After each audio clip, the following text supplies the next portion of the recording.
Welcome to the Marriage Steps podcast, where developing a long-lasting, happy relationship is the status symbol to achieve.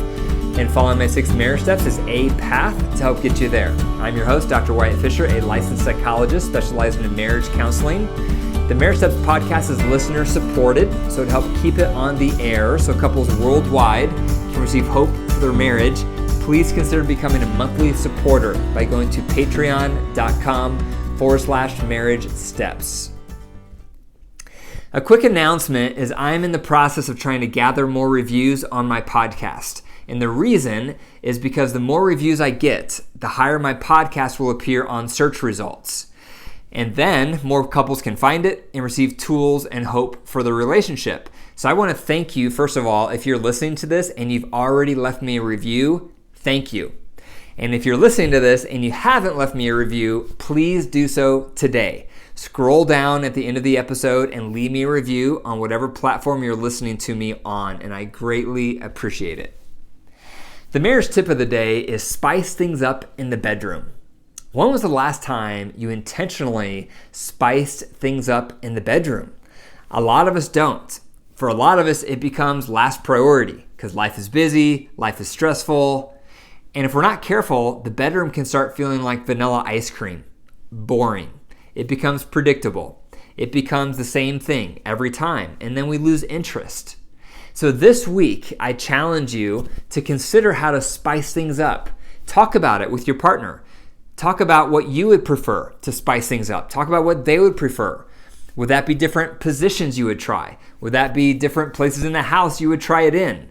Think about your 5 senses. How can you optimize pleasure for your 5 senses during your sexual activity? But try to spice things up this week.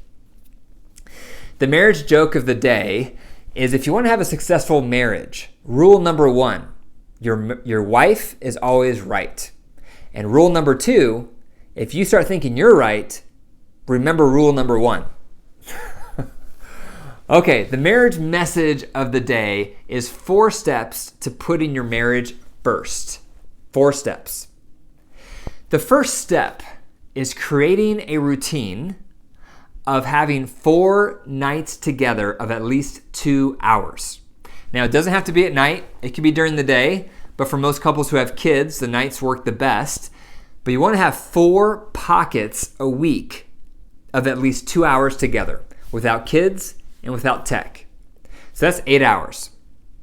So that may sound crazy. That may sound like a lot of time together, but it's not.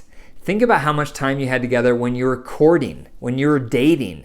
You probably spent 15 to 20 to 25 hours a week together. And now here you are, married, you probably have kids, and you maybe spend 1 to 2 hours a week together tops of quality time. And lo and behold, your marriage struggles. It's because it's not given enough time. It's not given enough oxygen. Your marriage is alive, like I talk about a lot, and it's getting deprived. So the number 1 habit you want to cultivate to prioritize your relationship is 4 days a week, you have 2 hours together. So you have to think about it and be creative. How can we make this happen? What could this look like for us? What would we have to say no to say yes to us? You're not going to be able to say yes to everything in life.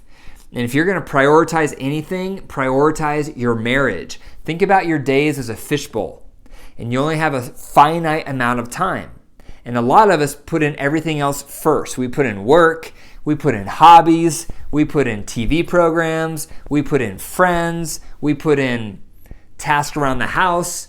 And before long, our fishbowl is full, and we forgot about the most important boulder to put in there, which is marriage. There's no room for marriage. However, the other way to live is you dump out everything else, and you start by putting in your marriage first. And then you add other things on top of that. Time with kids, time for work, hobbies. And obviously you won't have time or ability to put everything else into the fishbowl. But that's okay, because you're starting with what matters most. What matters most is prioritizing your marriage. So that leads to a value-driven lifestyle when you put marriage first into the fishbowl instead of putting marriage last. So this routine helps you do that. So 4 times a week, having 2 hours together puts marriage first into that fishbowl of life. Now, when you're in that 2 hours together, what do? What's the goal? There's 3 goals. The first goal is you want to cultivate emotional intimacy. Most likely, one of you has a need for emotional intimacy. Maybe both of you have that need. It's rare, but maybe you do. But probably at least one of you has the need for emotional intimacy. And to define that, that refers to the person who wants to share their inner heart. They want to share their inner thoughts, their inner feelings, and they want to hear yours. And when that level of connection is happening, it fills them up. That's emotional intimacy. That's that feeling like you're best friends and you know each other's inner worlds. And John Gottman refers to that as one another's love map. It's always changing. Just like maps of cities are always changing, our love map is always changing. And a love map is all the things that's going on inside of me. All the things that are important to me, all of my stressors, all of my values, everything I'm focused on, all that is constantly changing. And without regular time to communicate and share that, we get distant. We don't know each other very well. We get out of date very quickly. So the first thing you want to do, it doesn't necessarily have to be the first thing, but one of the things to do during this 2 hours is emotional intimacy. And the best way to cultivate that is the head-heart check. That's one of the tools I teach about. If you go to my website, click on Marriage Tools, and you'll see it if you want to learn more about it. But basically, it's a way to cultivate emotional intimacy. And what you say to each other is what's on your head and heart. The head is your agenda, everything you did, and your heart is everything you felt throughout the day. So did you feel mad, sad, glad, or fear, and why? That's your heart. So you may need some preparation to get in touch with those things before you have your head-heart check so you know what you can share. So that's what you want to prioritize. That's one of the things you want to prioritize during this 2 hours is emotional intimacy. Step number 3 is during this 2 hours, you also want to do something recreational because most likely one of you has a need for recreation. And to define recreation, that's just doing something fun together, something active together. For some of you, maybe that's playing a game like cards or a board game. For others of you, maybe you like to play darts, or maybe you like to do ping pong, or maybe you like to go for a hike or a bike ride or swim together. Whatever it is for you. But ideally, you would do things you both enjoy for recreation. We need recreation because it's fun and it gives something for you to look forward to, and it's physical and it's active. And research shows the more fun you have with your partner, the more in love you feel. So I would encourage you to Google fun activities to do together in marriage or hobbies to cultivate together as a couple. Research things you can do together.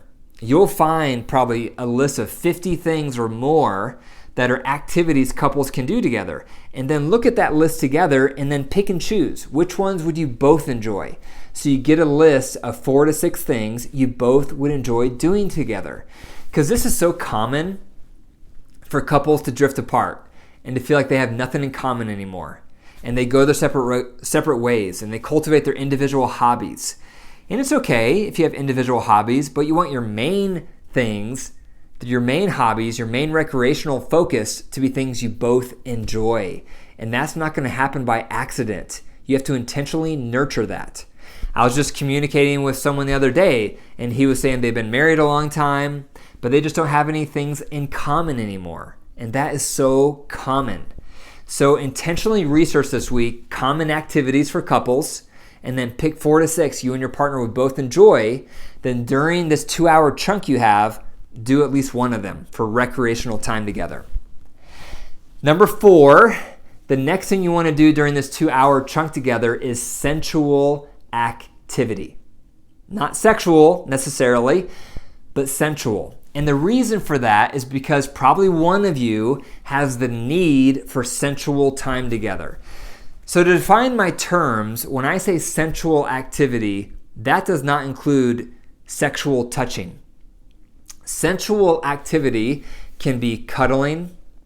It can be a sensual massage where you take turns rubbing each other's bodies non-sexually with coconut oil, for example. It can be a bath together or a shower together, but I recommend keeping your bathing suits on to remind yourselves that this is sensual time. We can take turns washing each other. Sensual time is very important because that's a missing layer for couples. I talk about the wedding cake model of sexual intimacy. That's another tool I teach about on my website under marriage tools. In that model, the second tier is sensual activity. This is where you want to optimize your 5 senses. You want to be a giver and a receiver. You want to take turns, and you want to really enjoy it. You want to take turns on what it's going to look like. And then after you've done sensual activity, let's say you do it for 20 minutes or 30 minutes, then you have some options. Because some nights, maybe one of you feels sexual afterwards, but the other partner does not feel sexual and is not open to getting aroused. And on those nights, the person who's aroused can either pleasure themselves in front of you or privately, or you can pleasure them manually or orally based on whatever you're comfortable with. So that's what you can do on the nights when just one of you feels arousal. Other nights, maybe neither of you feel arousal, so you just stop after your sensual activity. Other nights, you both may feel arousal or you're open to getting aroused. So then after sensual activity, you can transition into erotic activity. And when that happens, you still have choices. Some nights, maybe you just make out, and this is going to defer to the lower libido partner.